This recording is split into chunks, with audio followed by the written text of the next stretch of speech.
Get away from this guy. I said, Your Honor, I'm trying. He gave me a lifetime restraining order. I don't know if they give those out anymore, but I got a lifetime restraining order. So what? They had visitation with the children. So I go home. He comes in the next day and he says, we need to talk. I said, okay, because my brother was there. I said, okay. We go in the garage. He says, you are not going to raise my children by yourself. You have become my enemy. And as my enemy, I will kill you. So, can't show fear. I say, well, you know, I've been sleeping with the enemy all this time. What else you gonna do? He charges towards me. I run to my brother. He leaves. I tell my brother, he's gonna kill me, he's gonna kill me. He said, girl, John ain't gonna kill you, he's just playing. Never went to my brother again. Because when you have a victim that comes to you for help, whatever your response is will be whether or not they continue to talk to you. When he said, John is just playing, he automatically took the side of the abuser because he did not believe me. If you have friends and your friends were victims and they're no longer speaking to you, it's something that you said. It's something that you did that made them feel unsafe around you. That you may go back and tell their abuser what they're doing. So if you have a friend like that, email them, text them, 2 words, I'm sorry.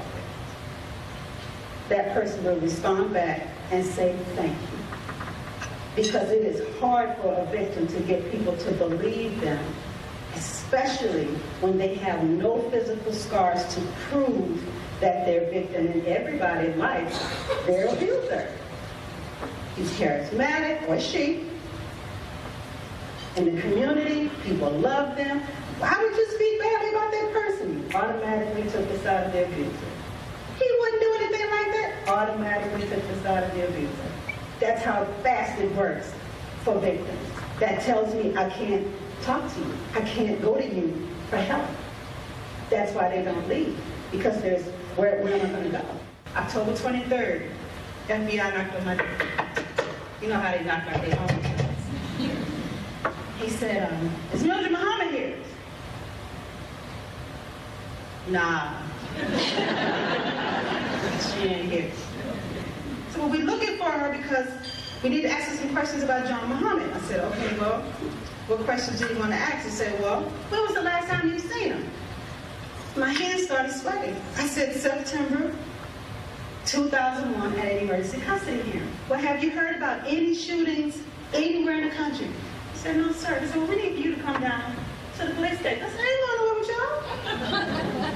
They said, well, why not? I said, because I called you for help, and you did not help me.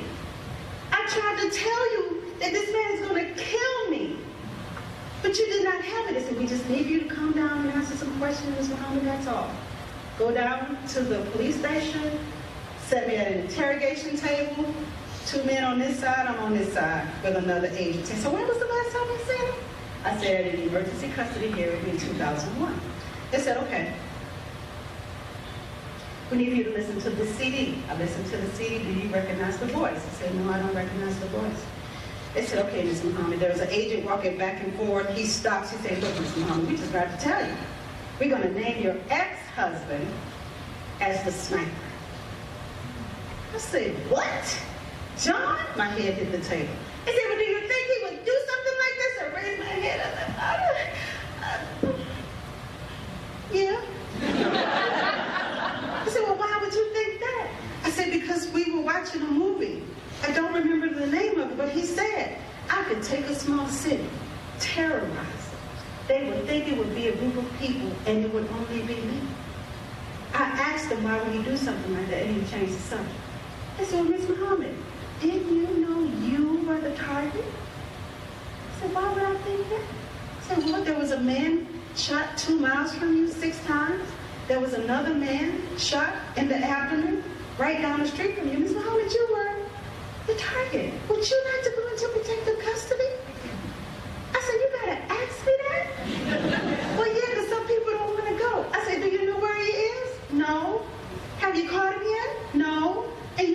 have to ask me? Yes, I want to go into protective custody. So go get my children, my sister, my brother-in-law. My son is the first person I see. I pull him in the back and I said, so they're going to name your dad as the sniper. He starts to melt to the floor. I said, but you can't break down right now because we got to go.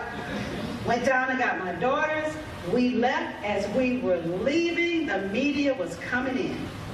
They took us to a hotel, and I turned on the TV, and that was the first time I saw his face. And I just said, what happened to you? My son's crying on one bed, my daughter's crying on the other. And they just cried themselves to sleep. I got a pillow, went in the bathroom, turned on the water, sat on the floor, and screamed in the pillow because I didn't know what to do and I didn't know who to call. The next day they caught me. Those who know victims of domestic violence and you don't know what to do. You don't want to be too involved. You're watching them go through this. You don't know what to say. You don't want to say the wrong thing. You don't want to do the wrong thing. You just kind of stuck. You're considered the bystanders. That's the term that is being used for those who don't know what to do. So you need to understand what you will do, what you won't do, and what you can't do.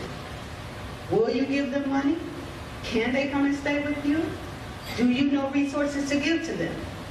If you are married, talk to your spouse to find out, can we work with this together, or we just gonna leave them alone altogether? Don't leave them alone altogether. Even if you just have resources, give them Hope Harbor's number. So, got your boundaries in check. Take this person to lunch, not dinner, because their time is checked. Lunch, they already out, nobody's really paying attention, right? So then you know, and they know you know, that they are in an abusive relationship.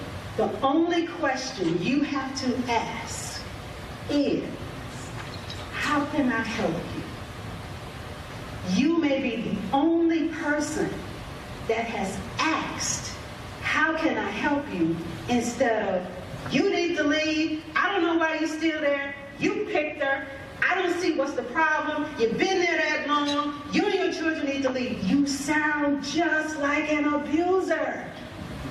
So what are my evils? Does it stick with the evil that I know or the one that I don't know?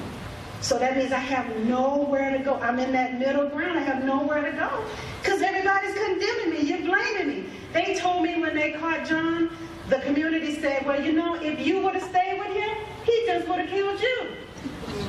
If you would have stayed on the West Coast, the people on the East Coast would still be alive. How dare you bring this drama into our quiet community? And how dare you call you and your children victims when none of you were hurt or killed? My children just now hearing this, because I took it. I didn't debate. I have to accept people where they are. If that's how you feel, you're entitled to your opinion. Don't mean I gotta internalize it. Don't mean I gotta believe it. That's how you feel. You're entitled to how you feel. So when you know someone asks, how can I help you? That is the most empowering question you can ask, because now you're allowing or you're giving that victim, or you're letting them know that I love you enough to ask, what can I do to help you, instead of telling you what to do. Every victim knows what they need and how they want to leave. They don't know how to do it on